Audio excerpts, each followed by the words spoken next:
¿Alguna vez te has preguntado qué alteraciones puede sufrir tu sistema olfatorio? Acompáñame en este video y te desglosaré todo acerca de este tópico. Comencemos. Capítulo 1. Introducción. El sistema nervioso del ser humano y los animales están dotados de interfaces físicas y químicas. Esto es lo que le permite interactuar con el medio. Este sistema de detección química ha evolucionado al sistema olfatorio principal y sobre todo al sistema gustativo y trigeminal. Un cuarto sistema, el bóvero nasal, es muy importante en los animales para la detección de las feromonas. Sin embargo, este parece no haber sido desarrollado en el ser humano. Si bien se ha reconocido automáticamente en el tabique nasal, no se ha encontrado ninguna conexión axonal sobre este sistema. Evolutivamente, el olfato, considerado el más primitivo de los sentidos, tiene la capacidad de relacionar, prevenir, alertar, recordar y generar distintos tipos de sensaciones, y sin embargo continúa siendo uno de los menos conocidos y menos estudiados. El sentido olfatorio influye tanto en la conducta alimentaria como en las interacciones sociales, por lo que una alteración en esta puede afectar considerablemente la calidad de vida. En las últimas décadas, el olfato ha sido objeto de análisis debido a su importancia en relación a algunas enfermedades neurológicas. Ahora déjame contarte algunos de los hechos históricos más importantes en relación al sistema olfatorio. En el año 2004, los investigadores estadounidenses Cindy Buck y Richard Axel recibieron el Premio Nobel de Medicina y Fisiología por sus estudios en fisiología olfatoria. Los científicos demostraron que los receptores olfatorios forman parte de una amplia familia de receptores acoplados a las proteínas G. La prevalencia de los trastornos del olfato y el gusto en Estados Unidos ha sido estimada en un 1.42% y la prevalencia media entre pacientes de 53 y 97 años aumenta a 24.5%. Las indicaciones en personas mayores de 65 años alcanza hasta el 50%. La evidencia científica indica que el olfato tiende a declinar con la edad, y esta alteración de las propiedades olfatorias afecta sobre todo a las personas mayores de 65 años, mayormente a los hombres que a las mujeres, pues estos tienen una mejor capacidad olfatoria y los niños son menos afectados. Los trastornos del olfato son hechos comunes en la práctica otorrinolaringológica y neurológica. Capítulo 2. Anatomía y fisiología del olfato. Un olor se define como una impresión especial que deriva de la acción de algunas sustancias químicas sobre el sistema olfatorio. Se trata de una emanación volátil que se percibe a través del sistema del olfato.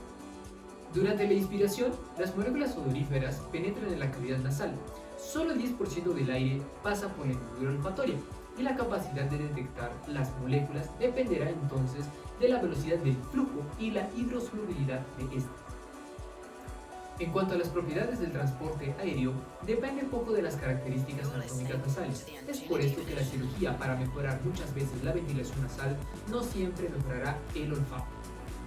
El neuroepitelio olfatorio de tipo glunar pseudoestratificado deriva de un engrosamiento del ectodermo llamado placa olfatoria. Se sitúa en el techo de cada cavidad nasal, específicamente en la placa cribriforme, medialmente al cornete medio, y ocupa un área de aproximadamente de 1 a 2.5 centímetros. El neuroepitelio representa el órgano receptor olfatorio principal. Este se relaciona con el sistema olfatorio y el primer par craneal. Se ha encontrado que el epitelio olfatorio también en el cornete superior y en el cornete medio y parte superior del tabique nasal están presentes. El neuroepitelio olfatorio está formado por neuronas olfatorias bipolares. Estas actuarán como receptores y transductores simultáneamente. Estas tienen un polo apical y otro basal. La dendrita se encontrará o nacerá desde el polo apical. El neuroepitelio posee además glándulas olfatorias de bomba, capaces de la producción de líquido mucoso que disuelve las sustancias odoríferas. Sobre la superficie ciliada se encontrarán o existirán proteínas de unión específica, capaces de captar los olores que se han introducido en la película mucosa del epitelio olfatorio. Estas proteínas, como se señalaba, fueron descubiertas y descritas por Buck y Axel en el 2004. Las moléculas odoríferas desencadenan la formación de segundos mensajeros, conocidos por ser los que se observan en la cascada de transducción que se activa a nivel distal de los receptores acoplados a las proteínas G.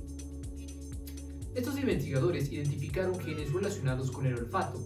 El ser humano cuenta con 350 receptores distintos y requiere solo de 10 para discernir entre una molécula odorífera. Las células olfatorias, entre 10 y 15 millones en cada fosa nasal del adulto, se reproducen en forma continua por mitosis y se pierden por descamación. El ciclo dura aproximadamente 3 meses. Las células gliales olfatorias forman la vaina de las neuronas olfatorias primarias.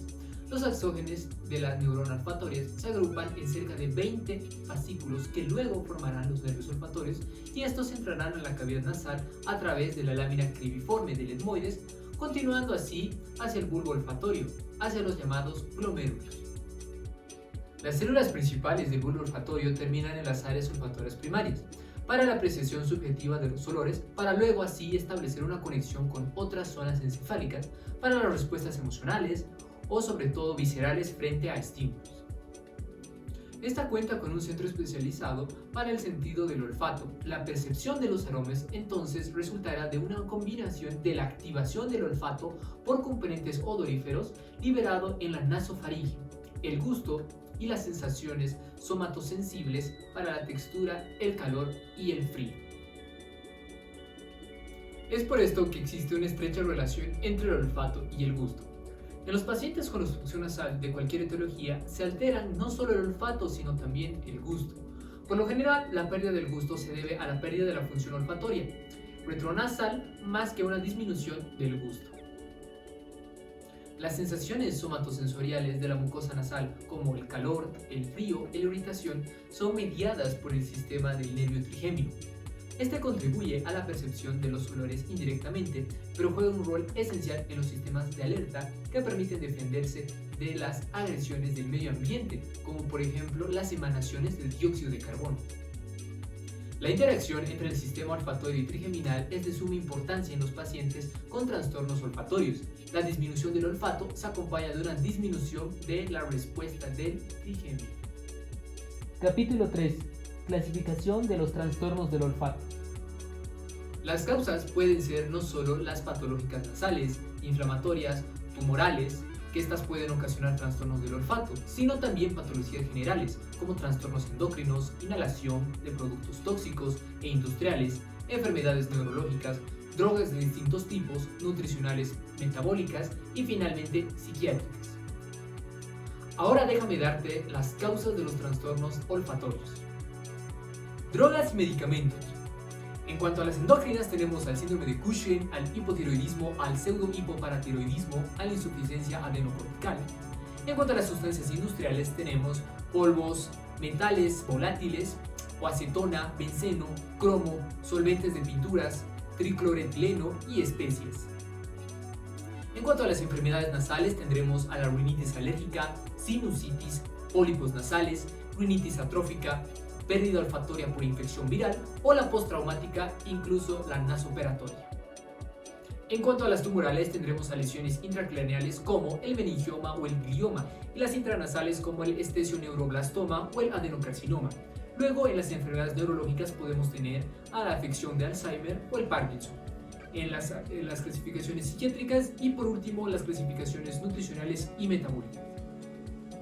Las alteraciones del olfato se pueden clasificar en alteraciones cuantitativas, donde existirá una disminución o abolición del olfato, y en alteraciones cualitativas, en las que se desarrolla una distorsión en la percepción del mismo.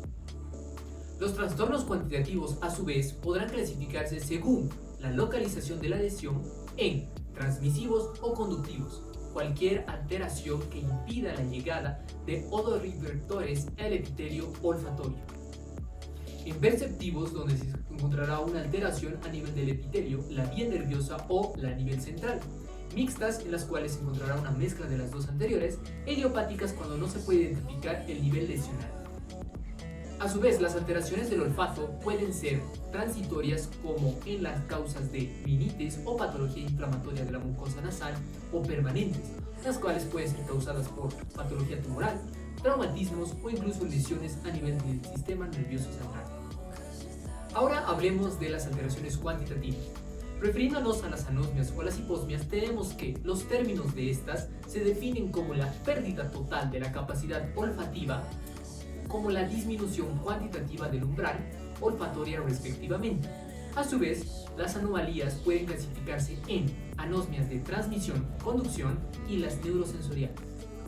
Las anomalías de transmisión son provocadas por una obstrucción a nivel nasal, impidiéndose de esta manera la llegada de las moléculas odoríferas al epitelio ciliado de las fosas nasales, lugar donde se encuentran los receptores.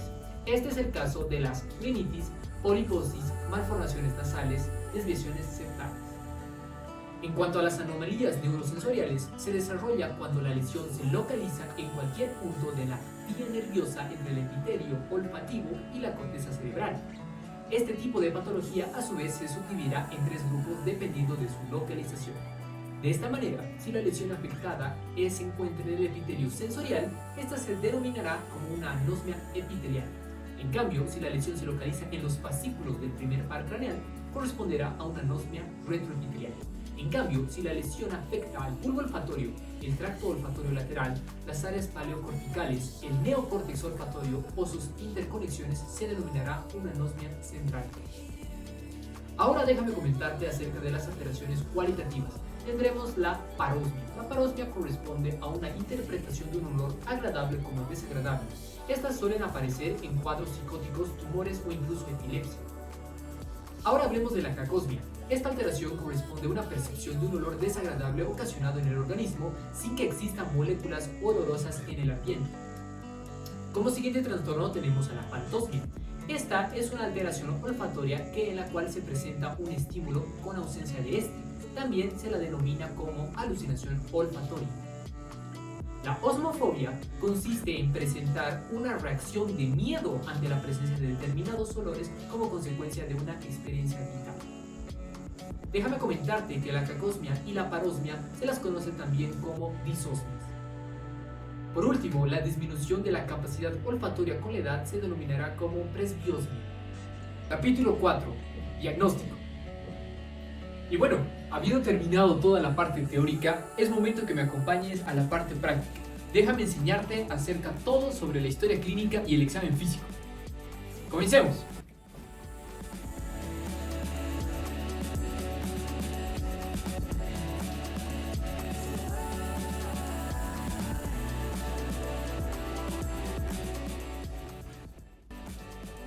Comencemos.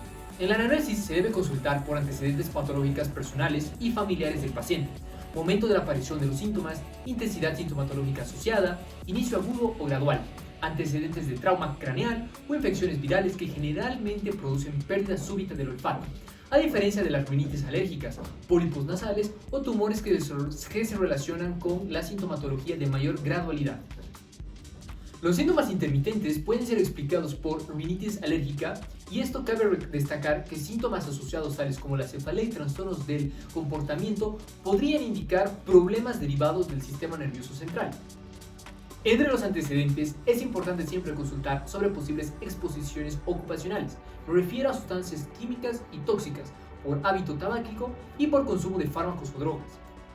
Ahora déjame mencionarte algunas de las drogas que pueden alterar el olfato. En cuanto a los analgésicos tendremos a la antipirina. En cuanto a los anestésicos locales tendremos a la cocaína, a la procaína y a la tetracaína. En cuanto a los antibióticos tendremos a las quinolonas, a los macrólidos, neomicina y tetraciclina. Los antirreumáticos como las sales de mercurio o la de penicilamina. Los cardiovasculares como inhibidores de la ACE, el nifedipino o la amlodipino. Las partes gástricas como la simedipina. Soluciones intranasales salinas con acetilcolina, mentol, sulfato de zinc, opiáceos o incluso simpático miméticos. Al examen físico, la rinoscopía anterior y posterior cumplen un rol importante para el estudio del olfato. La endoscopía intranasal en endoscopio rígido flexible es de gran utilidad también. El médico general o el pediatra incluso puede realizar el otoscopio con este fin. Ahora hablemos del diagnóstico por imágenes. La decisión de estudiar la patología olfatoria con imágenes va a depender de la información obtenida a partir de la historia clínica y la exploración física, por supuesto. Se realizará una exploración con imágenes a todo paciente con alteraciones neurológicas pesquisadas en el examen físico, antecedentes recién de trauma, diagnóstico previo de sinusitis o neoplasias. El examen de elección es la resonancia nuclear magnética para evaluar el cerebro y los tejidos blandos. La tomografía axial computarizada está indicada en evaluación de los senos paranasales, estudios de base de cráneo y huesos nasales. La radiografía simple tiene poco valor. La evaluación rutinaria con imágenes en pacientes con diagnóstico clínico de anosmia o hiposmia idiopática no es recomendable. En un estudio retrospectivo de 839 pacientes con alteraciones en el olfato, se realizó resonancia nuclear magnética al 55% de la totalidad de pacientes estudiados, dando como resultado que solamente 0.8% de estos tenían diagnóstico imagenológico que pudiese explicar la afección del sentido del olfato. Exploración del olfato. La medición del olfato presenta dificultades relacionadas con el estímulo olfatorio, por una parte, y por la dificultad que ofrece al tener dos sistemas en las fosas nasales, uno sensorial, olfatorio, y otro sensitivo, el trigeminal. El método de presentación de la sustancia odorífera a evaluar presenta problemas relacionados con la estandarización del estímulo. La presentación de las moléculas olfatorias se realiza con frascos, tiras que contienen la sustancia o que se presentan como cristales que se frotan. Los olfatómetros de dilución de aire son costosos y solo se utilizan en investigación. La medición de la olfacción en la práctica clínica dependerá tanto de la colaboración del paciente como de otros factores, como su nivel de instrucción, características culturales, edad, sexo, hábitos como tabaquismo o uso de drogas y patologías generales y otorrinolaringológicas. Por lo general, los pacientes no dimensionan la pérdida del olfato hasta que son finalmente testeados. Los exámenes que evalúan pueden ser clasificados en dos tipos. La primera división son los test subjetivos. Aquí tenemos a los test psicofísicos, al polvo estandarizado o el Candy Smell Test, tenemos a los ortonasales, a los retronasales o incluso al UpSit o al Symphony Stick. Por otro lado tenemos a los test objetivos. Aquí tendremos a los test electrofisiológicos, al electroolfatograma, a los potenciales evocados a los quemosensoriales, a los test psicofisiológicos. Aquí tendremos a la olfatometría por método poligráfico, pruebas de imágenes funcionales, a los exámenes psicofísicos en los que se requiere la cooperación del paciente para reconocer el estímulo olfatorio, a los exámenes electrofisiológicos que miden los cambios en los receptores cerebrales, a un estudio eléctrico inducido. Exámenes psicofisiológicos. Estos estudian las respuestas del sistema nervioso autónomo a un estímulo olfatorio, como cambios en la frecuencia cardíaca y respiratoria, incluso otros. Los exámenes psicofísicos se consideran subjetivos en las actualizaciones y los electrofisiológicos y psicofisiológicos se consideran objetivos. Los exámenes psicofísicos, como los test de identificación, son los más empleados en la clínica por su facilidad de ejecución y costo. El paciente debe identificar el olor de una lista con nombres o imágenes. Se prefiere en este caso los test en alternativas o múltiples que facilitarán la identificación. Los test que miden a qué concentración un olor puede ser detectado, como el límite de detección, y su identificación como el límite de reconocimiento. En cuanto a las pruebas objetivas, en la práctica no se encuentra una importante facilidad y aún hay algunas en etapa experimental. Su valor clínico es que no dependen de la voluntad del paciente para la evaluación. Una de ellas es el olfatograma, que requiere la instalación de un electrodo en el neuroepitelio, lo que provoca un gran disconfort en el paciente. Este permitirá obtener potenciales eléctricos en una respuesta a unos estímulos olfatorios. No obstante, su poco uso clínico es de gran utilidad en la investigación de la transducción olfatoria a nivel de la mucosa. Los métodos polígrafos utilizan la respuesta fisiológica a estímulos, en este caso odoríferas. Se menciona en este método la medición de diferentes reflejos, como el olfato sensorial, el reflejo olfato pupilar, el reflejo olfato de parpadeo, el reflejo olfato respiratorio o alapiridina, el reflejo psicogalvánico, entre otros. Van der Erhout en 1978 utilizó el método poligráfico con 8 canales y 8 olores registrados simultáneamente diferentes parámetros fisiológicos a estímulos odoríferos de 5 sustancias, obteniendo respuestas precisas de gran valor. No obstante, el equipamiento costoso y la alta complejidad limitaron su uso en la práctica clínica. Los potenciales abocados olfatorios han sido objeto de gran interés entre los métodos objetivos. Sin embargo, su alto costo y dificultad para la calibración de un estímulo odorífero han limitado su práctica clínica. Comparando con los potenciales evocados auditivos y visuales, los potenciales olfatorios y trigeminales se empezaron a investigar recién en los principios de los años 80. Test del olfato. Debido a la poca disponibilidad y difícil interpretación de las pruebas objetivas de olfanometría, las pruebas objetivas psicofísicas siguen siendo las más utilizadas en la clínica.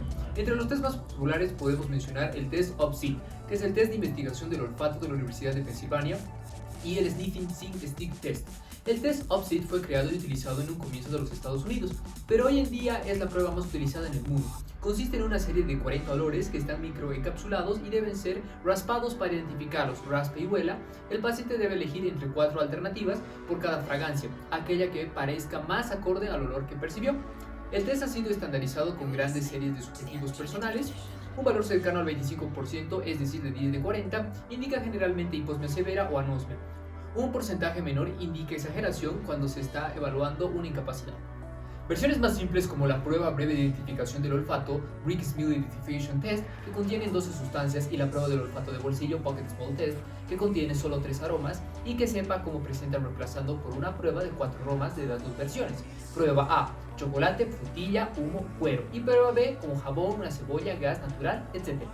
Estas pruebas permiten la evaluación rápida en la consulta. Se han creado adaptaciones de esta prueba en diferentes partes del mundo, como en China, Alemania y España, ya que se ha demostrado que existen importantes diferencias culturales que podrían afectar la correcta interpretación de los resultados de las pruebas.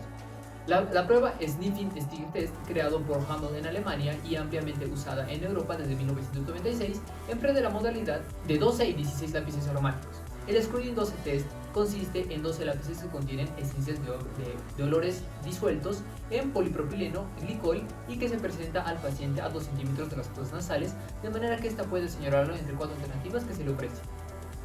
Se trata de un test simple, de fácil aplicación a través de una botella de lápices con aromas y una cartilla de respuestas, y 3 distractores por cada olor, y considera aromas universales como la naranja, el cuero, el plátano, la pimienta, el café, las rosas, el pescado, el limón, entre otros. En la población europea se considera un test normal si se obtienen entre 10 y 12 puntos, hiposmia entre 6 y 9 puntos y anosmia con 5 o menos. El Sniffing Stick Extended Test consiste en 3 pruebas de función olfatoria llamadas test de umbral con N-butanol y con 2-fenitanol, test de discriminación olfatoria en 16 pares de sustancias odoríferas y test de identificación olfatoria con 16 olores comunes.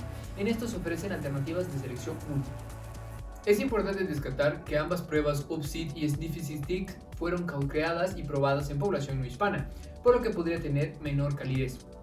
En la línea de hacer más reconocibles las pruebas, en Argentina se desarrolló una prueba test TCO con el método para raspar y oler, con 10 fragancias microcoaguladas, capsuladas: limón, frutilla, jazmín, jamón, chocolate, mandarina, vainilla, orégano, neftal y eucalipto, y cuyo objetivo es utilizar los olores mejor conocidos por la población y reducir los costos del examen.